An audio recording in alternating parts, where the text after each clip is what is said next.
Good day, mga kayang master, eto na ang susunod na kabanata ni Mr. Daryl Darby pero bago ang lahat pa-like and share and subscribe ang ating channel, at pindutin ang notification bell para lagi kayong updated sa lahat ng kabanata, at eto na rin ang full chapter ni Mr. Daryl Darby kaya abang-abang na lang po sa iba pang mga kabanata. Marami pong salamat. Ang asawa kong tinitingala ng lahat. Kabanata 2374. His. Napabuntong hininga ang ibang mga kalalakihan, at tumutulo na sila ng malamig na pawis nang makita ang nangyari. Dalawa sa mga iskolar ang nakaupo sa lupa sa takot at umihi sa pantalon. Ang mibos yung monghe ay pumatay nang hindi binibigyan ng pagkakataon ang lalaking iyon. Hindi ito isang monghe, malinaw na siya ay isang demonyo. Sino sa inyo ang maaaring maunawaan ang mga teksto sa dibdib na ito? Sumulyap si Donahue sa paligid at malamig na nagtanong. Nagkatinginan ng mga lalaki, ngunit wala sa kanila ang naglakas loob na tumayo. Mamamatay sila kung mali ang sinabi nila. Sino ang maglakas loob na lumabas at ipagsapalaran ng kamatayan? Lahat kayo ay dalubhasa sa iba't ibang mga lugar, ngunit hindi mo maintindihan ang dalawang teksto na ito. Kinuyam ni Donahue ang kanyang mga kamao, nakakita siya ng pula. Ang Simaki clan ay binantayan ng bato na dibdib sa loob ng libu-libong taon. Naglalaman ito hindi lamang ng kakaibang kapangyarihan, ngunit mayroon din itong mga palatandaan ng buhay. Dapat itong isang mahalagang piraso ng kayamanan. Gayunpaman, inisip si Donahue na hindi niya ito mabuksan. Nagalit si Donahue. Nang makita niya ang mga nakakulit na lalaking iyon sa bakuran, winigiwi niya ang kanyang kamay. Labas! Umalis ka dito! Ang mga kalalakihan ay tumakbo palabas ng bakuran na parang nabigyan sila ng amnestia. Ang isa sa kanila ay si Jack, isang raider ng libingan. Kinilabutan siya, at ang kanyang mga mata ay umikot sa oras na siya ay lumabas ng gate upang magnakaw ng isa pang pagtingin sa bato na dibdib. Si Jack ay dating isang piling miyembro ng Mouse ng sekta, magaling silang sumalakay sa mga nichu. Siya ang pinakasanay sa mga relikyang pangkultura at mga site na pangkasaysayan. Walang ibang makakabasa ng mga teksto sa bato na dibdib, ngunit kayang gawin iyon ni Jack. Si Jack ay natatakot sa monghe, kaya't hindi siya naglakas loob na magsalita ng kalokohan kahit na alam niya ang tungkol dito. Ikaw, gayunpaman, ang micro-expression ni Jack ay hindi makatakas sa mga mata ni Donahue. Tinaas niya ang kamay at malamig na sinabi, "Tumigil ka dyan." Nanginginig si Jack, at agad siyang tumigil sa lugar. Natatakot siyang sinabi, Sir, patawarin mo po ako."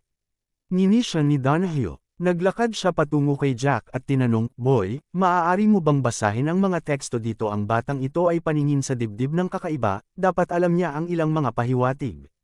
Nagpanik si Jack. Nakatayo siya doon habang pawis na pawis. Bulong niya, "Paano ko malalaman iyan, sir? Sinalakay ko ang ilang maliliit na libingan, at wala akong masyadong alam." Ang mga teksto sa dibdib ay napaka-archaic sa unang tingin. Hindi ko sila makilala. Iniwasan ni Jack ang pakikipag-ugnay sa mata kay Donahue nang sinabi niya iyon. Sinubukan niya ang lahat upang maitago ang gulat sa kanyang puso.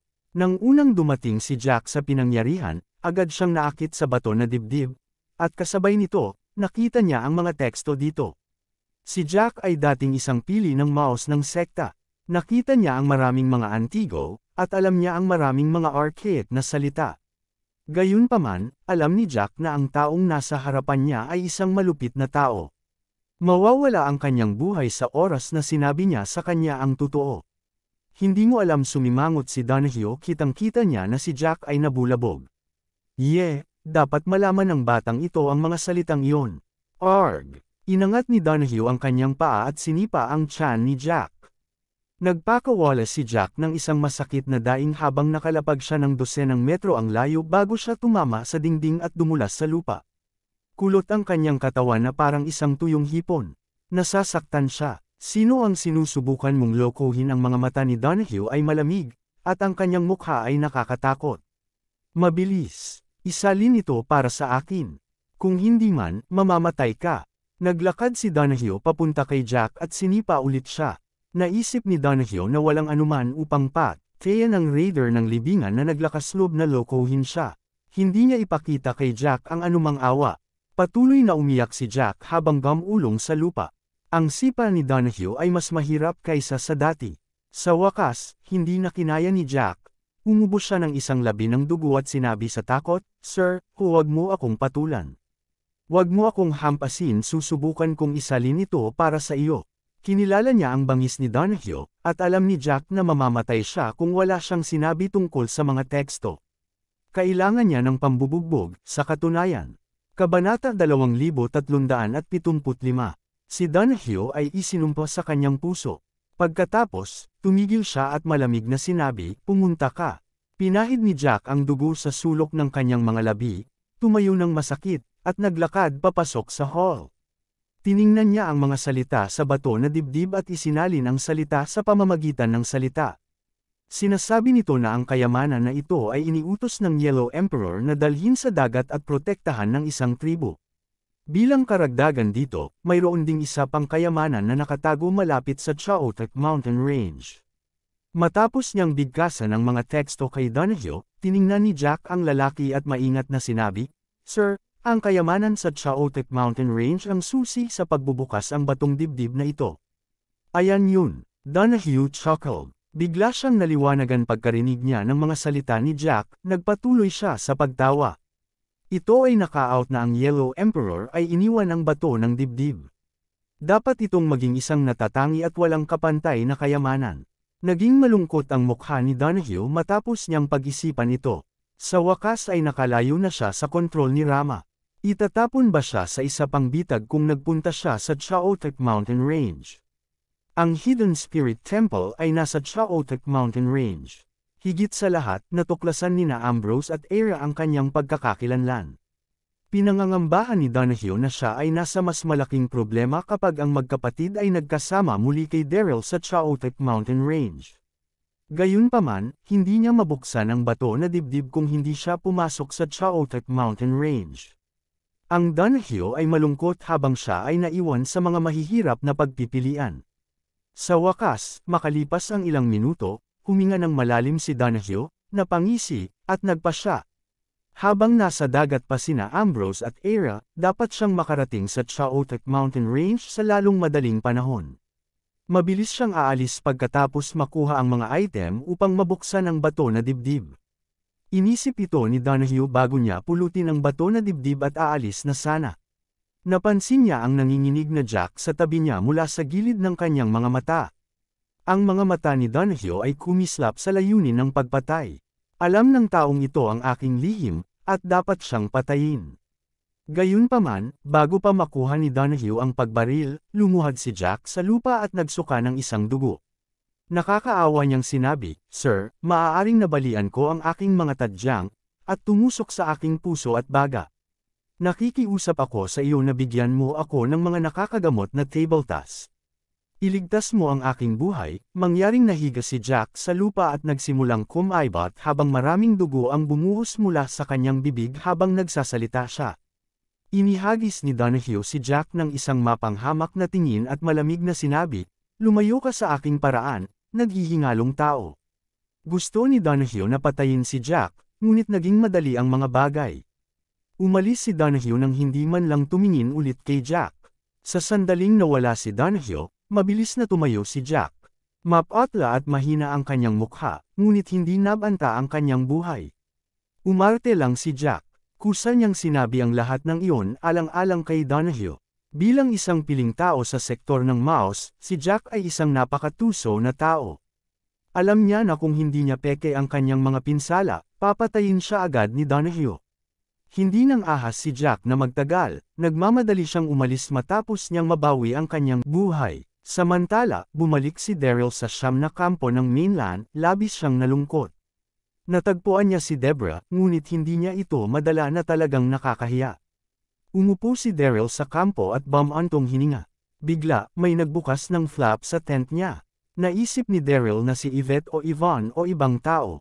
Natigilan siya ng ibaling ang ulo niya upang tignan ang tao. Nakita niya ang isang payat na figure habang naglalakad sila sa magaan na mga hakbang. Nakasuot ng itim na suit ang tao na malinaw na ipinakita sa kanya ang kaakit-akit at sexing mga kurba. Ang kanyang mesla na mukha ay mukhang kinakabahan, ngunit tila malayo siya. Si Gongong iyon. Kabanata 2376. Bakit ka nandito? Natigilan si Daryl. Naguguluhan siyang makita si Ganggang na pumapasok sa tent niya ng tahimik, parang ayaw niya nang may makatuklas sa kanya. Daryl, nang napagtanto niyang nag-iisa si Daryl, bumantong hininga si Ganggang. Kinagat niya ang mga labi at bumulong, humihingi ako ng paumanhin tungkol sa nangyari kanina. Si Ganggang ay nakipagtulungan kay Zhangju upang patayin si Daryl. Kahit na hindi siya gumamit ng anuman sa kanyang panloob na lakas, nakaramdam siya ng pagkakasala nang makita niya si Daryl na nahulog mula sa gilid ng burol at papunta sa ilog. Nakaligtas si Daryl sa sakuna, ngunit nawala ang kanyang panloob na lakas. Nahihiya pa rin si Ganggang sa kilos nito kahit na nakuha muli ni Daryl ang kanyang panloob na enerhiya. Sinamantala niya ang pansamantalang tigil putukan gamit ang tribo ng Raksasa ng gabing iyon upang makalusot sa kampo ni Daryl upang humingi siya ng paumanhin sa lalaki. Si Ganggang ay daanan ang mundo sa halos 1,000 taon. Siya ay mayabang at hindi pa siya nakayuko sa sinuman, ngunit pagkatapos niyang makilala si Daryl at malaman ang tungkol sa kung ano ang ginawa niya para sa Siam na mainland, labis siyang hinahangaan niya. Si Daryl ay marahil ang nag-iisa na tao sa buong mundo na maaaring magpatingin sa kanya ni Ganggang sa ibang ilaw. Tumawa si Daryl sa loob. Naramdaman niya ang sinseridad ni Ganggang, ngunit medyo nagulat pa rin siya. Matapos ang ilang segundo, ngumiti siya. Hindi inaasahan, nagsikap si Ganggang na humingi ng tawad sa kanya. Si Daryl ay kinaiinisan si Ganggang sa simula pa lamang. Kung hindi dahil sa kanya, hindi siya magiging malungkot. Gayunpaman, matapos niyang pag-isipang mabuti ito, hindi ginamit ni Ganggang ang kanyang panloob na lakas nang hampasin siya ng atake sa palad. Sa makatuwid, hindi gaanong kinamuhian ni Daryl si Ganggang, at pagkatapos niyang maisip ang posisyon ni Ganggang at ang sitwasyon noon, ganap siyang guminhawa. Gayunpaman, hindi inisip sa kanya na si Ganggang ay humihingi ng paumanhin sa kanya ng buong kababaang globe. Espesyal siyang naramdaman. Nagpa siya si Daryl na asaran siya kahit papaano. Pagkatapos ng lahat, siya at si Zhangju ay muntik ng mapatay, kaya't medyo responsable siya sa mga pinsala nito. Humingi ng tawad sa palagay mo makakatulong iyon. Ngumiti si Daryl kay Ganggang at sinabi ng maalalahanin, mas pinagkakatiwalaan kita sa Mid-Sky City, ngunit nais mong patayin ako at ni Zhangju. Alam mo bang muntik na akong mamatay, halos mamatay ako dahil sa iyo. Kinakagat ni Ganggang ang labi niya. Umungol siya sa isang marahang boses, mayroon akong misyon sa oras na iyon. Daryl, mangyaring huwag mo akong piliin. Bukod dito, kailangan nating magkaisa laban sa Raksasa Army. Paano kami makikipagtulungan kung mayroong pagkahiwalay? Tumawa si Daryl. Ngayon alam mo na ang kahalagahan ng pagkakaisa. Paano ang tungkol sa oras na sinubukan mo akong patayin? Ako na mula si Ganggang, wala siyang imik at kabasaglit. Ipinaliwanag niya, inutusan ako ng kanyang kamahalan na gawin iyon, at kailangan kong agaw sa kanya ni Daryl bago niya matapos ang kanyang pangungusap. Ganggang, nakangiting tiningnan ni Daryl si Ganggang at maalalang sinabi, parang hindi ka masyadong time sa paghingi ng tawad. Bihirang makita si Ganggang na nagsasalita ng ganoong kalambat na ugali. Nakaramdam ng kasiyahan si Daryl nang tumingin ito sa kanya. Saglit na natigilan si Ganggang, at pagkatapos ay sinabi niya ng marahan, kung gayon paano mo ako nais na humingi ng tawad? Wala siyang imik at kabasaglit. Ako ay taos puso. Ano pa ang gusto niyang gawin ko? Umiling si Daryl at ngumiti, hindi ko pa naisip ito. Oh, bakit hindi ka maghintay dito? Sasabihin ko sa iyo kung ano ang gusto kong gawin mo pagkatapos kong magpahinga. Ilang mga linya lamang, at siya ay mapaglarong. Ang magandang mukha ni Ganggang ay namula habang tinatapakan ang mga paa. Ito ang iyong kampo, bakit ako mananatili dito? Ano ang mangyayari kung may makakita nito? Walang sinabi si Daryl.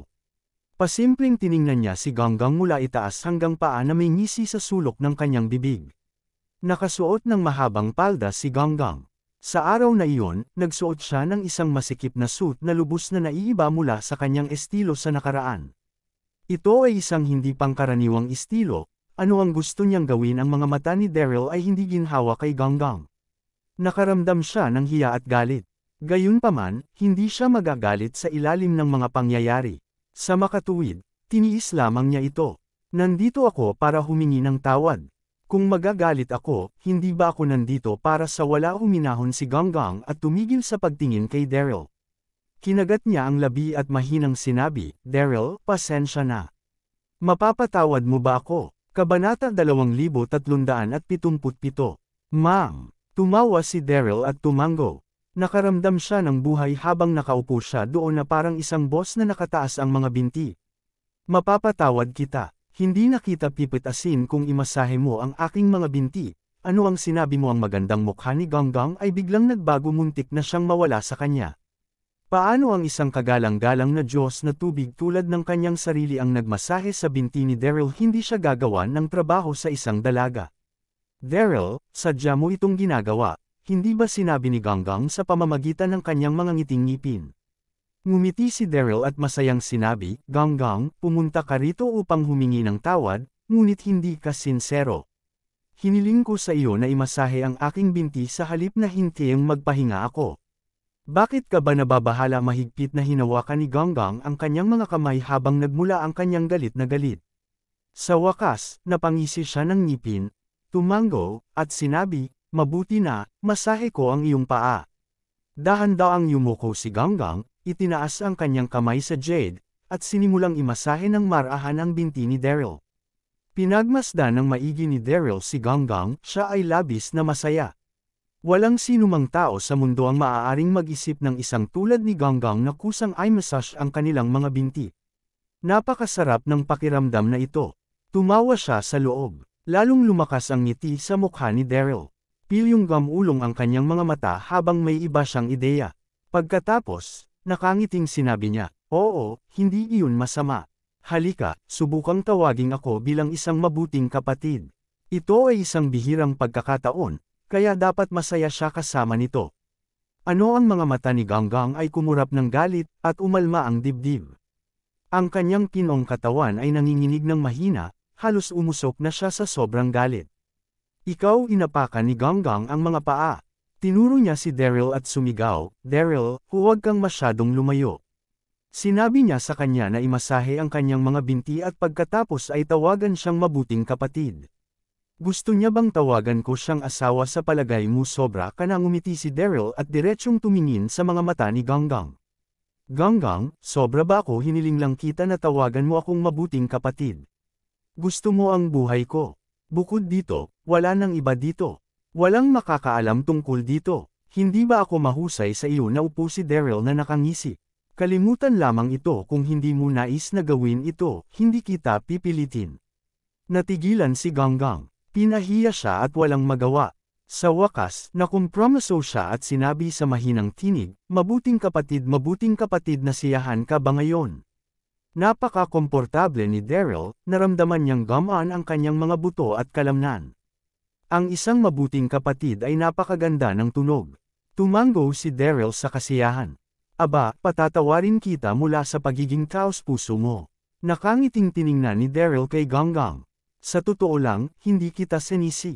Kung kailangan kong sisihin ang isang tao, kung gayon sisihin ko si Yang Jian sa pagiging hindi pantay. Ano? Nanginginig si Ganggang nang marinig iyon. Makatitig siyang tinitigan kay Daryl, wala siyang imik.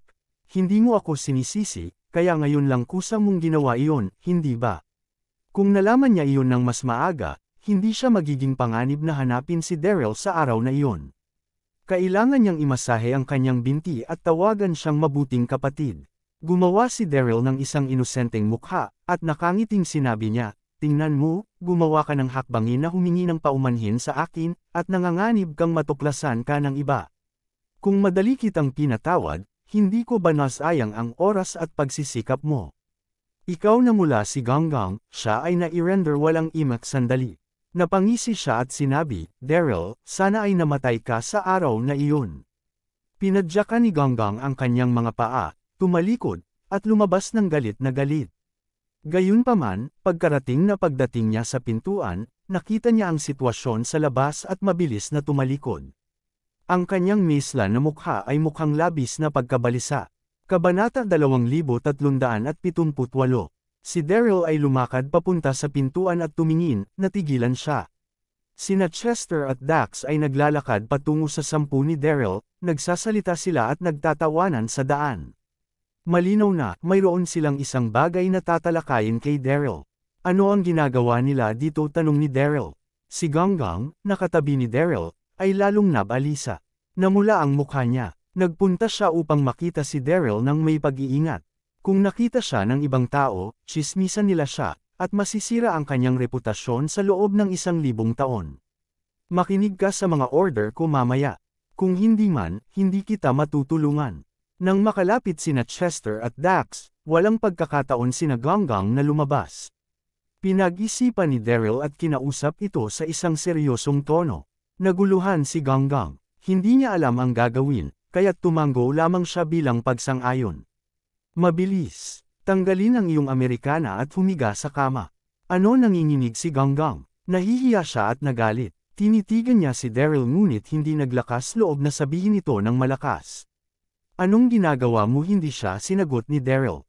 Sa halip, nakangiting sinabi niya, kung ayaw mong makinig sa akin, baka gusto mong ipaliwanag sa aking mga kapatid, kung bakit ka narito pagdating sa tent. Ikaw inapakan ni Ganggang ang kanyang mga paa, at sa wakas, hinubad niya ang kanyang suit ng masunurin at mabilis na nahiga sa kama ni Daryl. Naramdaman ni Ganggang na parang ang kanyang puso ay malapit na palabisan sa kanyang lalamunan. Kasabay nito, ramdam na ramdam niya ang temperatura ni Daryl sa itaas niya, at namula ang mukha niyang namula. Daryl, Daryl, tulog ka na ba? Sigaw ni Dax mula sa labas ng tent. Pagkatapos, naglakad siya kasama si Chester. Nagmadali si Daryl pasulong at matalino na hinarang ang kanilang paningin. Nakangiting sabi niya, kapatid Chester, Dax, anong problema? Bakit pareho kayo nahuhuli dito? Daryl. Ungol ni Dax, ano ang ginagawa mo? Bakit mo ako hinaharangan? Pagkatapos, nakita ni Dax ang isang payat na figure sa kama mula sa gilid ng kanyang mga mata, at naintindihan niya kaagad ang nangyari. Awkward siyang ngumiti. Ay, hindi ako nagmamalasakit. Gabi na, kaya dapat kasama ni Daryl si Yvette o Yvonne. Mabilis na umatras si Dax matapos niyang sabihin iyon. Mabilis ding tumalikod si Chester at lumabas na hindi nakatingin sa kama. Kinabahan si Ganggang. Pagkatapos, mahinahong bumantong hininga siya. Naisip niya, sa kabutihang palad, wala akong nailan, tad na anuman. Hindi ko inaasahan na maraming ideya si Daryl, tinanong pa niya akong magpanggap na babae niya. Habang kinausap ni Daryl si Chester, hindi niya nakalimutan ang tumingin kay Ganggang. Nang mapansin niyang medyo gamaan ang loob niya, gusto niya itong asarin. Mahal, hintayin mo ako. Sa sandaling siya ay lumabas ng kampo, sadyang binaling ni Daryl ang kanyang ulo at sinigawan si Ganggang. Galit na galit si Ganggang na sadyang sinigawan siya ni Daryl. Paano niya ako aasarin ng ganyan? Gayunpaman, nasa labas sina Chester at Dax. Kung hindi siya tumugon, ang mga tao ay kainahinala. Naisip ni Ganggang bago siya tubiling bumulong ng isang kasunduan. Ngumisi si Daryl. Tuwang-tuwa siya nang marinig ang tugon ni Ganggang. Naglakad siya at ang kanyang mga kapatid patungo sa tent ng commander sa harap. Kapatid Chester, Dax, anong problema? Tanong ulit ni Daryl nang makalapit sila sa tent ng commander. Phew! Kabanata 2379. Huminga ng malalim si Chester at sinabi ng marahan, narito na si Zhang Ju. Susunod, isinumpa ni Dax, Zhang Ju. Kung hindi para sa pakikipag-away laban sa tribo ng Raksasa, papatayin ko siya. Si Zhang Ju ang commander ng salakayin ng North Mona Army, ang kontinente ng World Universe. Ginawang gulo niya ang World Universe at naging sanhi ng pagkawala ng tirahan ng hindi mabilang na mga sibilyan. Zhang Ju nagulat si Daryl, at pagkatapos ay sumimangot siya. Si Zhang Ju ay mabisyo at tuso. Pinilit niya si Ganggang na magplano laban kay Daryl. Nagtataka sila kung bakit niya sila dadalawin. Mayroon ba siyang isang bagay sa kanyang manggas? Nakarating sila sa malaking tent. Si Susan, Quincy, Andy, at Parker ay nakaupo na sa panig ng Union Army na may mga solemn na ekspresyon. Si Zhang Ju ay nakaupo sa tapat nila, mukha siyang malamig at mayabang. Isang dosenang makapangyarihang mga general ng North Mona ang nakatayo sa likuran niya. Daryl, Sectmaster Darby. Kapatid Daryl. Nagmadaling bumangon si Susan at ang iba pa upang batiin si Daryl, ngunit nanatiling nakaupo si Zhang Ju. Daryl. Pagkaupo ni Daryl, nakangiting sinabi ni Zhang Ju, ang kanyang kamahalan at ang Raksasa King ay nawawala na mula pa noong araw na nagkaroon sila ng tunggalian. Hindi namin alam kung nasaan sila, ngunit ang sitwasyon ngayon ay kagyat. Bagaman umatras ang hukbo ng Raksasa, maaari silang umatake anumang oras. Sa makatuwid, ang North Mona Army at ang Union Army ay dapat na makipagtulungan. Paano mo nais na magtulungan kami walang pakialam na tugon ni Daryl? Ayaw ni Daryl na may kinalaman sa Zhangju. Kung sabagay, muntik na siyang patayin ng lalaki. Gayunpaman, pinigil niya ang kanyang damdamin alang-alang sa Siam na mainland. Huminga ng malalim si Zhangju at tumayo.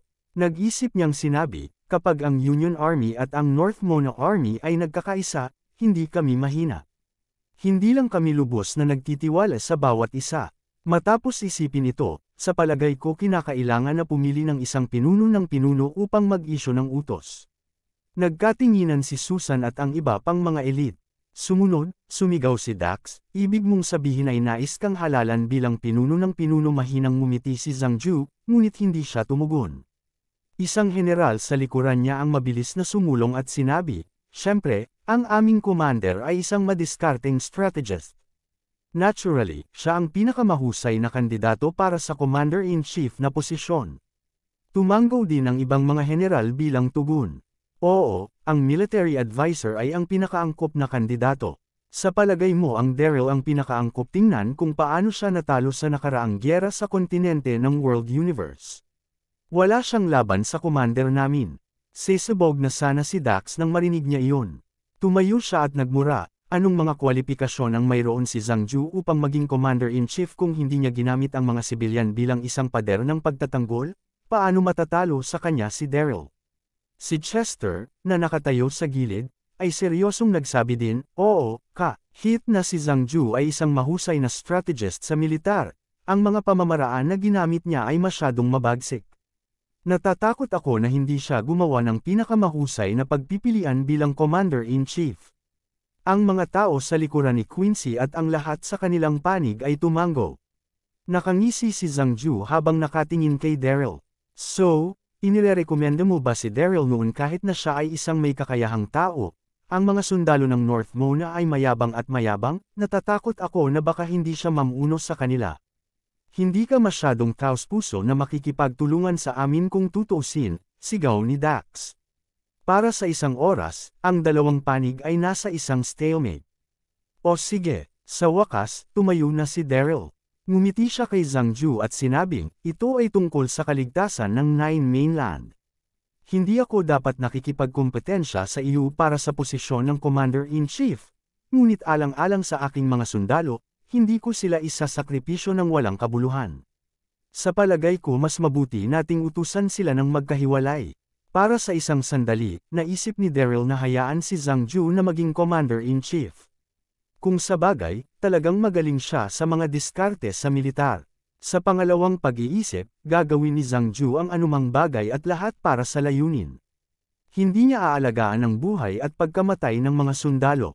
Kung naging commander-in-chief siya at nagwagi sa gyera, ang daan-daang libong mga sundalo mula sa North Mona Army at Union ay maaari pa ring magdusa. Kabanata 2380. O sige, sige. Ang mukha ni Zhangju ay lumubog, at siya ay nanunuya. Sinabi ng mga tao na si Daryl ay isang matuwid na tao na ibinibigay ang lahat para sa kapakanan ng Nine Mainland. Mukha lamang siyang isang tao na nagmamalasakit sa kapangyarihan. Matapos ang kanyang pangungusap, umalis si Zhangju kasama ang kanyang mga tao. Tumayo doon si Daryl na nakakunot ang noo. Ano ang nangyayari? Naglalakad lamang siya palayo nang hindi nakarating sa isang kasunduan. Hindi talaga siya ito ang hitsura. Kinuha ni Zhangju ang lahat ng mga general at bumalik sa kampo ng militar ng North Mona. Military advisor, ano ang susunod na dapat nating gawin? Tanong ng isa sa mga general. Nawala ang emperor, at sa makatuwid ang buong North Mona Army ay nakasandal kay Zhangju para sa direksyon. Nakangiti si Zhangju at tumingin sa direksyon ng kampo ng Raksesa. Casual na sinabi niya ipatawag ang mga Celestial Feather Riders at maghanda na gumawa ng isang pamamasyal sa kampo ng Raksesa mula sa kanan.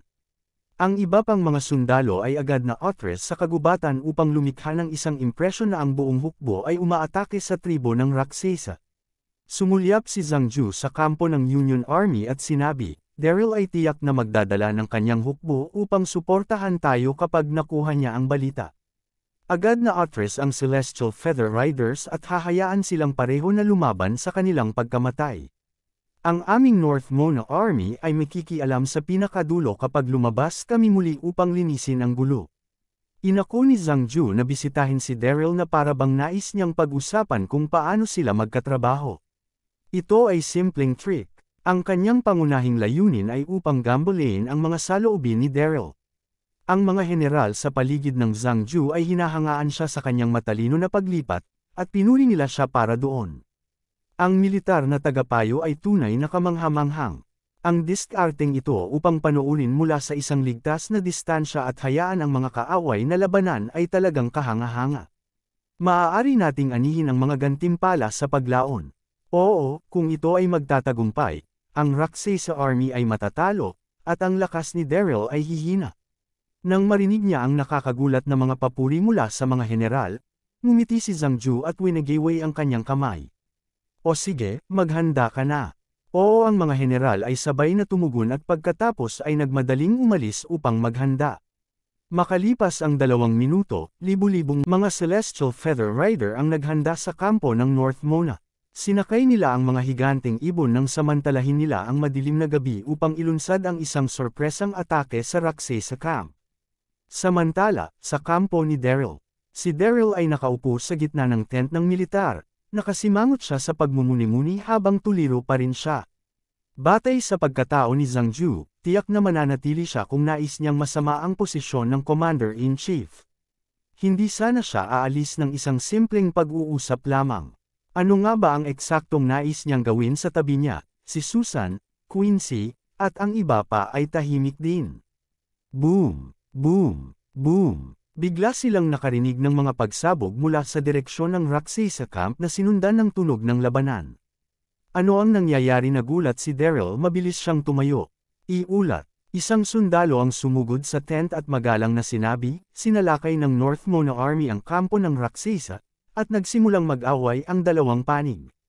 Ano ang lahat sa paligid ay nagulat sa balita. Sumimangot si Daryl, sobrang solemn na ang kanyang mukha. Si Zhang Ju ay medyo matapang. Hindi man niya kami hiningi ng tulong bago niya pinangunahan ang North Mona Army na maglunsad ng sorpresang atake sa kampo ng Rakshasa. Pinag-isipan ito ni Daryl at tinanong, kumusta ang labanan? Hindi ko alam, ngunit parang mabangis. Umiling ang sundalo, gabi na, kaya't hindi siya makakita ng maayos. Lumapit sa kanya si Susan at nag-aalala na sinabi, Daryl, ano ang dapat nating gawin? Casual na sinabi ni Dax, hayaan mo siya. Si Zhang Ju ay mayabang, hayaan mo siyang gawin ang gusto niya, at sana talunin niya ang laban. Makikita natin kung maglakas loob siya na maging kampante sa paligid natin sa hinaharap. Buntong hininga, hindi alam ni Daryl kung paano tumugon sa komento ni Dax. Dax umiling din si Chester at ngumiti ng mapait. Pagkatapos, nag-isip niyang mabuti, kung ito ang iyong iniisip, kung gayon ang 9-9 ay mapapahamak. Kung ang North Mona Army ay natalo, sa palagay mo maaari naming labanan ang Rakshasa Army nang wala sila o